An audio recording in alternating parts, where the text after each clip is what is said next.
This podcast is produced by Sunnydale Studios. I don't want just anybody. Let me treat you like somebody. Try to dive on a Rari. It's forever, we ain't stopping. Hey lovers, welcome to episode 3 of the Big Love Energy podcast. I'm your host Jesselou. This week we are talking about healing through art, the story of Louie Luxe. Normally I am the interviewer, but today I am in the interviewee seat being asked questions by my lovely producer Kat, who will be off screen. But yeah, we thought it would be a nice time to talk about how we got here. And I'm really excited for you to learn a little bit more about what makes me me and why I started Louie Luxe in the first place. It gets a little bit teary, so get your tissues, and I hope you love. Hi Jessie. Hi, Kat. Let's get into the story of Louie Luxe. Let's.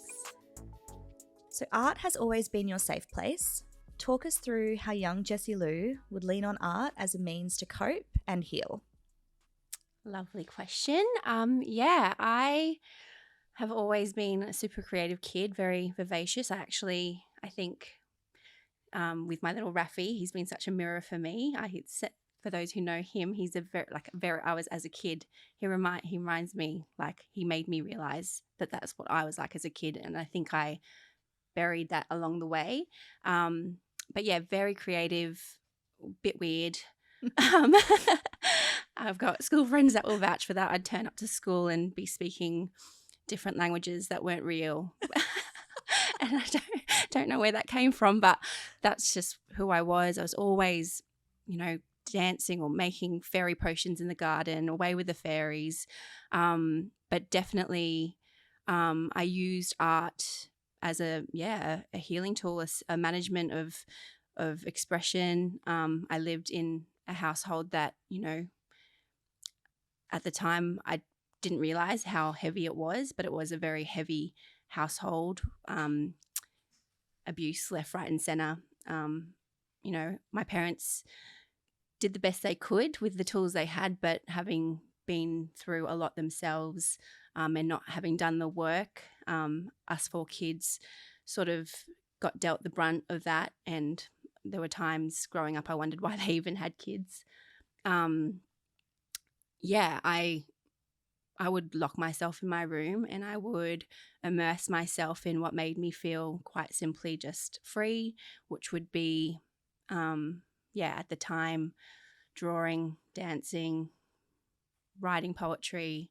And the funny thing is, like, my parents, when I say they did the best they could, like, I learnt my poetry and the love of that, and got all my stationery and my first paint set from my dad, who was quite artistic and quite intelligent, but just had those demons.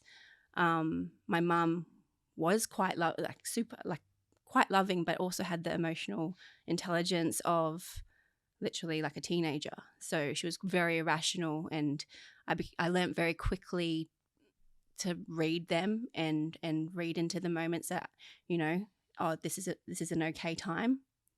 We can be this way. And then there were times where you just did your bit. You just stayed out of the way. And so, my room was my safe place most of the time. I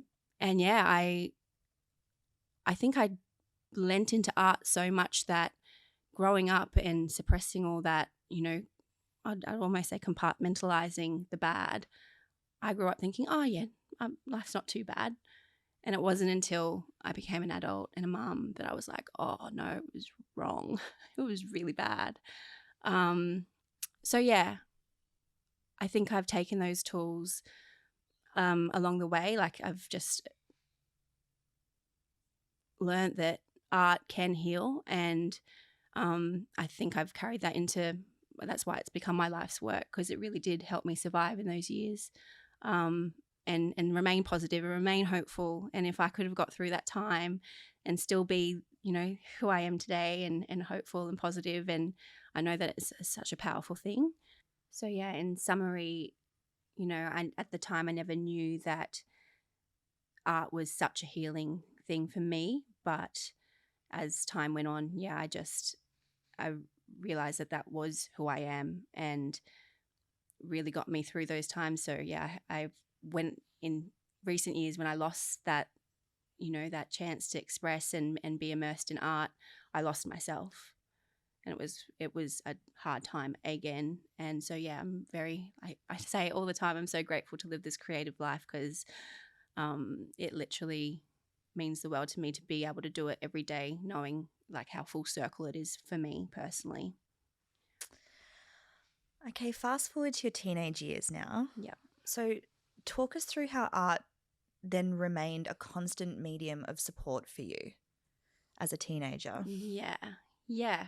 I did art at school, and I did, you know, I looking back, I wanted to be an actor. I wanted to be like I was so badly wanted to go to dance school, but my mum was so strict that she was like, you're not going to dance school, you'll get a boyfriend. All the cool girls did it at school, and I was like, oh my gosh, I don't want to get a boyfriend. I just want to learn how to dance and be like the girls on Rage and be a backup dancer for Janet. Like I just loved, yeah, I could feel that that's what I wanted to do. And then in terms of acting, like I was always with my sister filming skits, using Dad's old over the shoulder cam, like it's like a big I'm going to say camcorder, but I don't think it's that. It's like the big vintage ones. We'd film skits of us being like interviewing each other, and like funny little skits that essentially is like TikTok before its day. So yeah, always being creative, doing things like that, and then the art side of it in terms of writing poetry, just, you know, doing lettering, and to the point that I would literally summarize Encyclopedia Britannica with my brush, and just to be able to write. And I'd write my name like thousands of times over on paper. I'd just fill paper, and yeah, it just was, for me, it was just what I did. And to my teenage years, you know, it was because of what was going on at home. And by then, like, it was pretty, the cracks were really beginning to show within my family. My parents split, and then in high school, you know, my dad said he was going away for 2 weeks, and he never came back, and I haven't seen him since. So that kind of, yeah, messes with you a little bit growing up. So I just turned to art in the way that it was such a calling for me. And it was really confusing because, you know, my mum put so much value on looks, and you know, you could be a famous model or like this.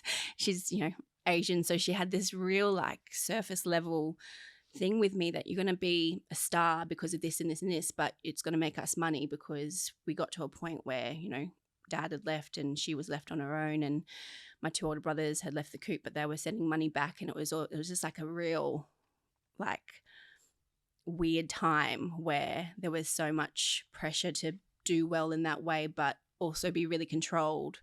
So I wasn't able to, you know, actually properly pursue my path the right way. It was like this weird time. So I just was a good girl, and I was like, yep, I'll work this job and work that job. I'm going to school. I really want to be an actor, so I'll do drama at school and I'll do art at school. And it got to a point where I was like, I think I could do this, but at the same time, it was just a really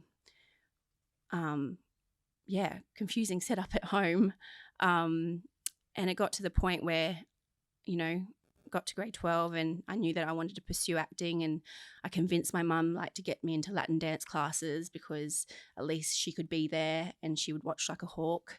In every class she'd watch, you know, the entire time, and the instructors would be like, oh, you can join in. And she's like, no, you know, I just want to watch and make sure that she's doing the right thing. So that was that time. And then after I left school, I paid my way through, well, first year acting school, found a school in Wollongabba and started there. And I was like, I'm going to make this work, like, you know, because Mum was on board by this point because she thought financially it could pay off.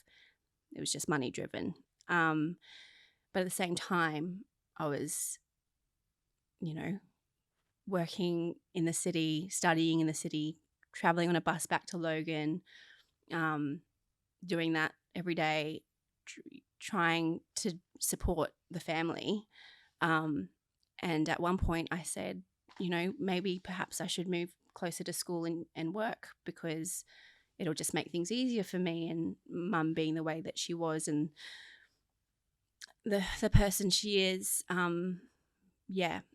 let's just say it wasn't, I was not given a choice to pursue acting after that. I was told to quit. My life depended on it. And I had to go to that acting school the next day and just give it up. And they just couldn't understand why I was doing that, because I hadn't really let on that anything was happening. And I had a nervous breakdown and told them the truth of what had been happening. And they said, you're not to go back there. I was 18 at this point, so I had every right to leave home, but I didn't go back home. I had what I had with me that day, and I was worried about my sister, but I was at a point where my hands were tied. I was wrecked, and I knew that what was happening was wrong. But as always, I was just trying to be a good girl and not ruffle the feathers, not let anyone down. But at this point, I didn't know what else to do. So I left home that day and didn't go back. Wow. Yeah. Yeah. So there've been a lot of moments in your life, really poignant moments, and one major tragic moment that happened in your late teenage years, one that almost foreshadowed Louie Luxe as we know it today.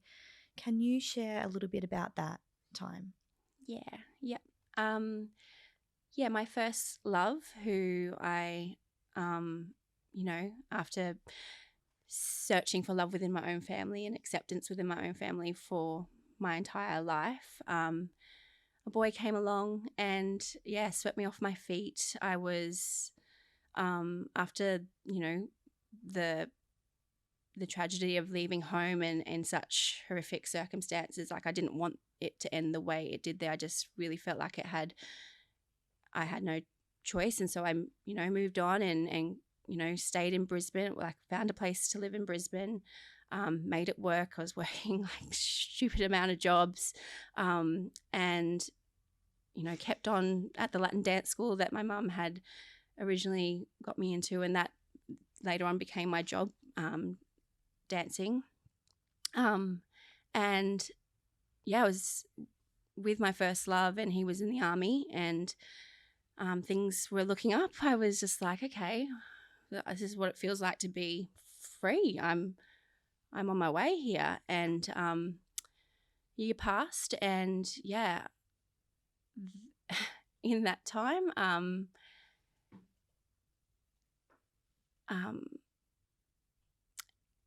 sweet Ben tragically passed in a freak accident.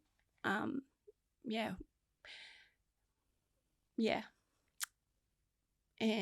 I'll never forget, you never forget the phone call. You never forget the feeling of the day, waking up, knowing that that's, like I knew it in my bones, something was different, something was up. And I got the phone call from the barracks and had to go in that day and be told the news of that one person who believed in me was gone. And I at the time had two choices. I felt just completely go off the rails, and I did for a little bit,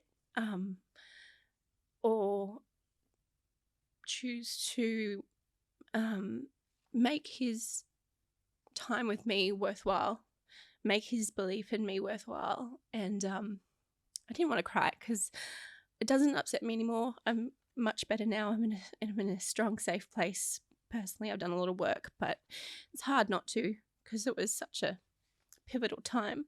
And I just get sad because I never really dealt with it. That happened 20 years ago, so it just still feels like yesterday sometimes when I do get the chance to talk about it.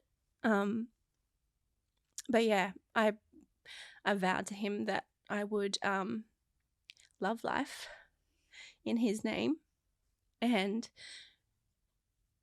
just remind people that to be alive and to age is a privilege, and just to do your best, and give love, and you never know what your love can do for someone else, and his love gave me the strength to go on and create the life that I've created now. So yeah, he was pretty special. Yep. I think he'd be really proud of you, Jess. Yeah, I hope so. Yeah. So as an adult and then becoming a young mum, Yes. talk us through how finding Louie became the Louie Luxe that we know and love today. Yeah.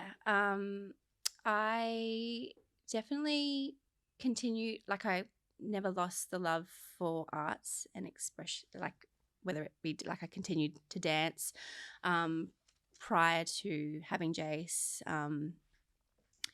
He's the reason why I think I was like 5 months pregnant and I was dancing in a club on a stage and a guy looked at me and was like, put two and two together that I was quite heavily pregnant, and I went, it's probably time to hang up the boots. And yeah, so I did it for as long as I could. That was my form of expression at that time, and then gave birth to beautiful Jace, who was such a miracle in himself. And then time passed and I, life gets in the way. I,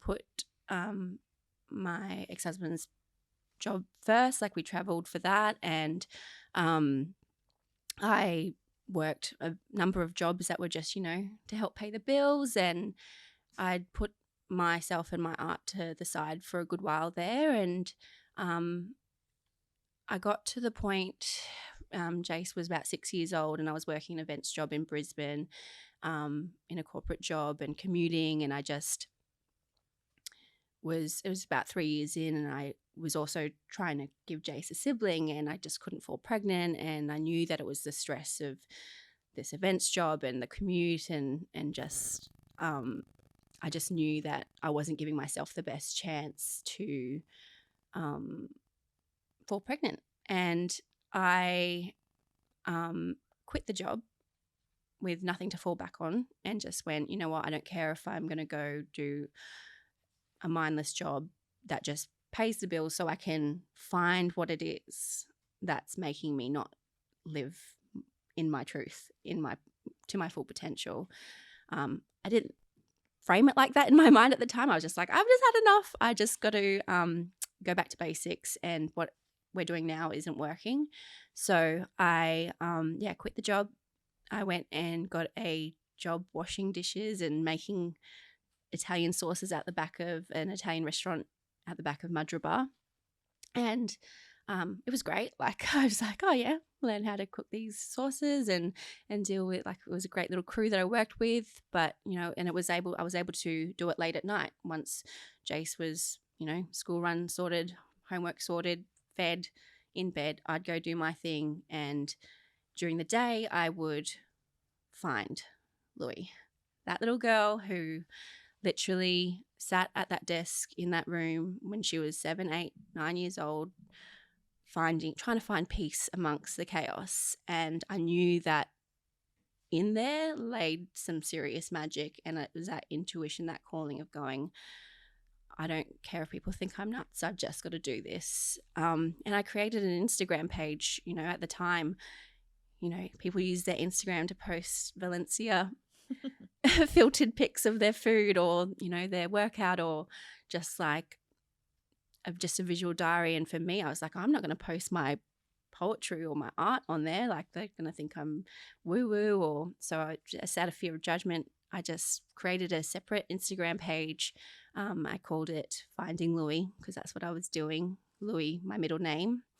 And just started posting like things that made me light up. I was sewing, I was cooking, I was painting and writing poetry, and I would just share bits and pieces every day. And within a couple of weeks, people were asking to buy the things that I was creating. And I was like, oh, this is cool. And just intuitively was like, I'm going to create a website, got a Wix website, which I regretted not long after because they're terrible. Sponsored by Wix. Sponsored by Wix. No, Wix is great, but it was just like, hadn't really went in totally green, hadn't done any research, didn't have a business plan, just was going with the flow. And it worked for, it got the ball rolling. Like I would create a couple of prints, get them printed at Officeworks and like reprinted, and then put them on the website and they would sell. And I was like, tick, like this is cool. Like this is, people want to buy my stuff. That's pretty cool. And when I did create that website, I was determined. I was like, because I did have that feeling within me that I was like, if this becomes something and I want to be that Donna Hay, that Oprah, that Dopra, like I want the brand to have like a strong woman's name. I don't want it to be Finding Louie. It's too whimsy. So I was like, Louie. I was like, oh, what about Louie Luxe? And this is literally like 8-9 years ago.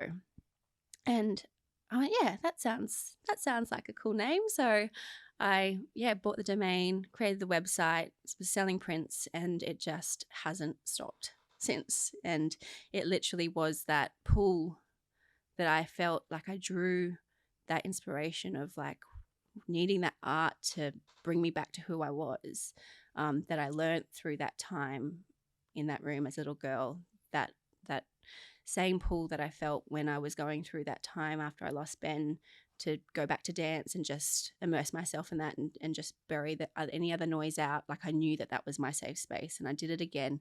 And it led me to, after one round of IVF, falling pregnant with Rafferty as well. Again, it served me so well and gave me such a gift. And he was such an inspiration. Like he was my little muse. Like I was creating, when I was pregnant with him, so creative and creating all these prints, knowing that he was coming along. And then I'd be breastfeeding in the middle of the night and writing poetry about how I felt. And then people would read it in the morning and be like, oh my goodness, that is exactly how I feel.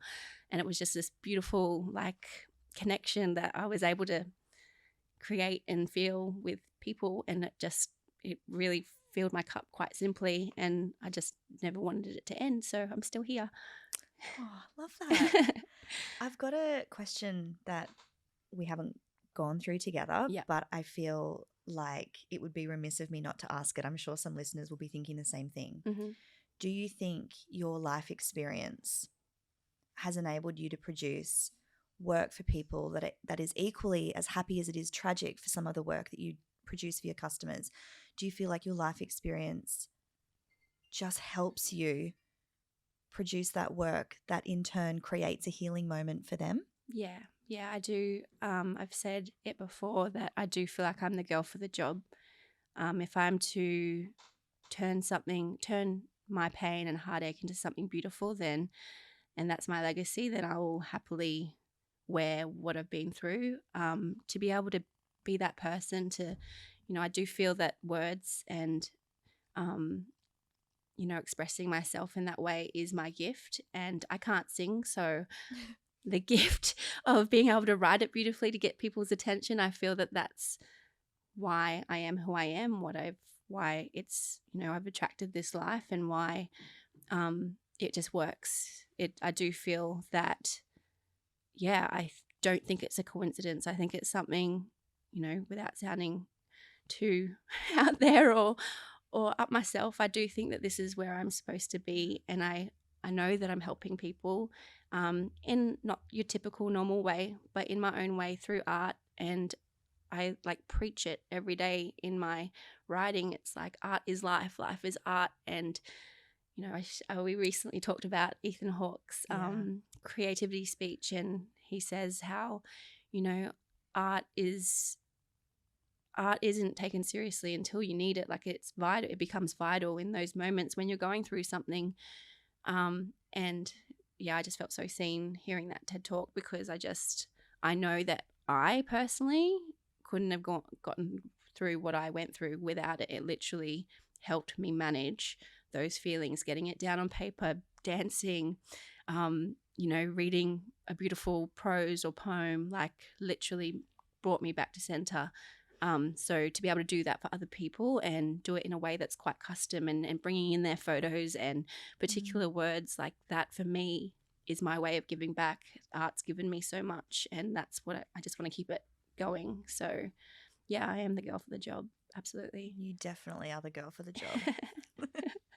You've mentioned how art has played a really important part in your life to date. Mm-hmm. Do you see your art and brand evolving as you continue to grow? Yeah. I won't lie, the last 2 years have been tough. I don't recommend running a business as a single mum going through a divorce and COVID to anyone. It's and because I am a creative, I wouldn't call myself a businesswoman at all. I actually can't, it's not for me. I'm not a business forward thinking person. I'm heart driven.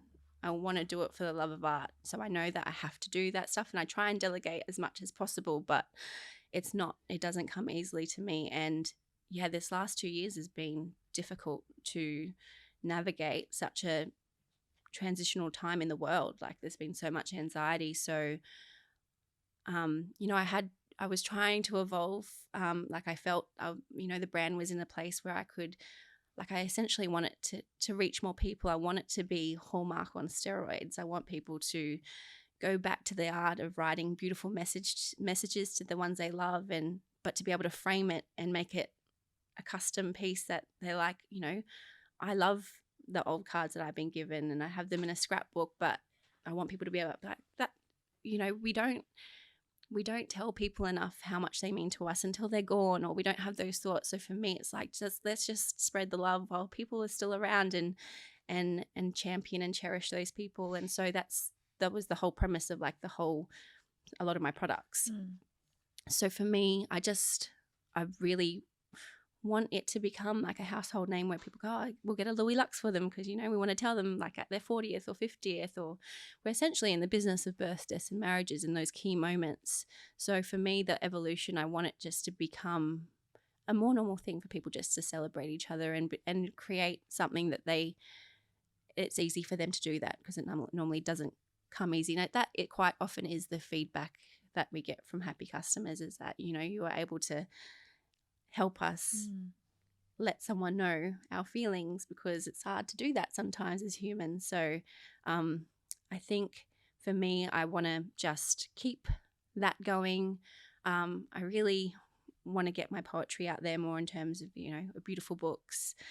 I've been saying it for ages, but the timing just hasn't been right. The poetry book, it is my life's work. It is a little bit of an autobiography as such, my life on paper, and I've just been waiting to feel comfortable to share that. So I think with this podcast and the chatty Cathy vibes I've been sending out, it's nearly time. So yeah, I think get my poetry published and just keep doing what I'm doing, but just on a bigger scale and reach more people, more homewares, more just the good vibes, getting my message out on bits and pieces that you can have around your home and just keep up the love.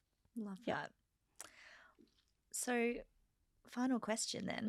And you sort of teased it a little bit there when you mentioned your poetry book, but what is next for Louie Luxe? What's happening in the next sort of 3 to 6 months that people might not know that you've got brewing away? Love letters. I definitely think it's time to release that book. It's going to hopefully, I think I want it to be that gift that women give to women at a hard time. If you're going through it, I've probably been there in my story. So hopefully at least even one poem in that book touches people in a way that can help them. And definitely I really want to, I haven't done it yet, but get into the homewares games and be in the newsagents where you can just pick up a Louie Luxe card to be able to give someone and have the right words to give them.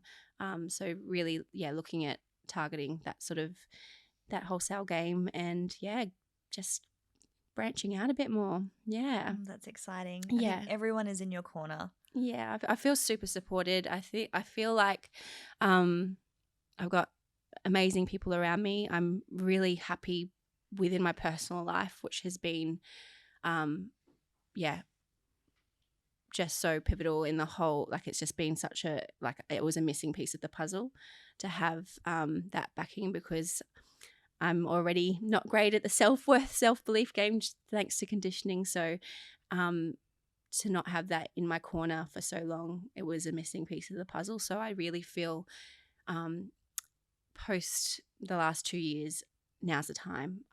There's no holding back anymore. I feel like this is the next chapter, pardon the pun, but I just feel like I've got amazing people around me. I'm just so ready personally, and I just want to make my kids proud and myself proud, and that little girl sitting at that desk proud, and the women sitting at home that feel like they can't, that they're stuck or they're suppressed or they're not, they feel like they've got more to offer, that they can do it. Like I want them to see my journey and know that from humble beginnings, and like it's been a journey, like there's been so many times there where I think we're going to share on the Instagram page actually times in my life where even post Rafi and knowing that I had so much more to offer but just not being there, so many things have got to line up, and it's hard. Like you've got to back yourself, you've got to take your health seriously, you've got to and mostly your emotional and mental health, that's got to be at a, you got to be strong, you got to be able to put up with all the doubt and the hard things that come your way in business and or whatever it is that you're trying to break into, when you know that you have that potential, you want to live to your full potential. Like there's so many little factors, and I think for me, like this podcast and being able to talk on this level, I want to be able to share what those things are, like give people the strength and women the strength to be like, yes, you can feel that calling inside you. Let's talk about it. Let's get that out of you, because the more women that are living, and men like living, like I'm no man hater, but far from it, but just those women that haven't had the chance, haven't had the opportunity, have been held back or suppressed, because it's common, to just come into their true light and start living to their full potential, and because it just creates happier humans. And yeah, we talk about happy wife, happy life, happy mum, happy baby. I want to be able to make a change that way, and I feel like I've been doing this work for so long now and been through what I've been through to be able to extend that and share that with women through the beauty of social media and platforms like this. So why not? That's where we're going. That's what's happening. So good. So good. Well, thank you for sharing all of that. Yeah. And I think it's probably the first time that you've really shared there's a lot of that in one sitting. Yeah. There's been bits and pieces out there, but I feel like my community have been so patient with me over the years, been quite cryptic and mystical, and shared bits and pieces. You've ghosted a few times too. Oh yeah, just dropped off the radar. For 6 months. Hi guys, I'm back. Because I always want to come to you guys from a place of strength. I don't want, I want to, walk the walk, talk the, not just talk the talk. I want to be able to have the strength and backing to give advice from a place that I know that's working. And I think that, having been doing what I've been doing for so long now and being through what I've been through, I can vouch that I've got things to share, and if it helps people, then that's good. That's a good thing. And I'm just so sick of just protecting the doubt and protecting that fear. Like I'm ready to step into my truth and do it in a way that's still, graceful, not hurting anyone, but just take the power from it and spread that. So, yeah. Amazing. Well, thank you. No, thank you for having me on my show. On your own show. Love letters. All right, love letters. Okay. Today's question. Hey, Jessie, what's your advice for those who are yet to find their spark or the thing that provides comfort in hard times?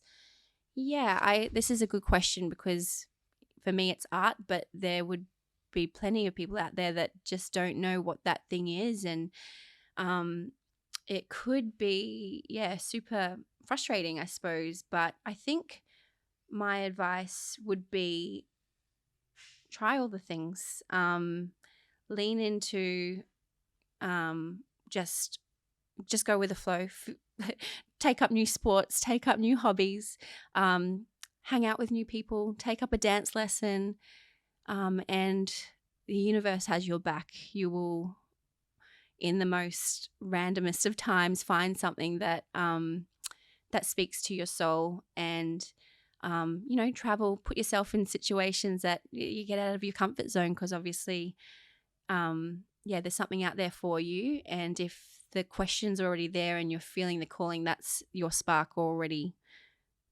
asking you to come find it. So I think when life is just all a bit cruisy and you're safe there in your comfort zone, it can be really easy to just stay there.